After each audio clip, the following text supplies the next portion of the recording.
Qarg'alar oilasi afsonami yoki haqiqat? Aytishlaricha, qarg'alar oilasi minglab odamlarni o'ldirgan. Ogayo shtatidagi Ravenwood o'rmoniga esa kirgan odam qaytib chiqmasligi aniq. Qarg'alar oilasi haqiqatdan mavjudmi yoki bu shunchaki zamonaviy afsonami? Bugun bu sirli hikoyaga nuqta qo'yamiz. Crows Family Qarg'alar oilasi nomi birinchi bor 2022-yilda TikTok va Reddit platformalarida gapirila boshlandi. Ular haqida yuzlab sun'iy intellekt yordamida yaratilgan qo'rqinchli rasm va sahnalar paydo bo'ldi. Ko'pchilik bu oilani Ravenwood o'rmonida yashaydi deb hisoblaydi.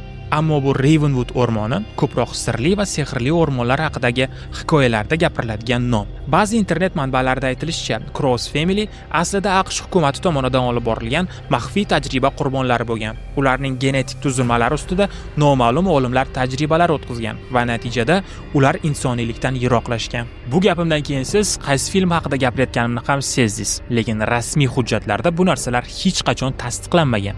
Ravenwood nomli o'rmon hech qachon AQShda ro'yxatga olinmagan. Bu gaplarni tarqatayotganlar faqat internet foydalanuvchilari. Rasmiy manbalar hech qachon bu narsalarni gapirib chiqishmagan. Crows Family haqida rasm va videolarning deyarli barchasi sun'iy intellekt yordamida yaratilgan. Ko'plab suratlarda anatomik xatolari ham bor.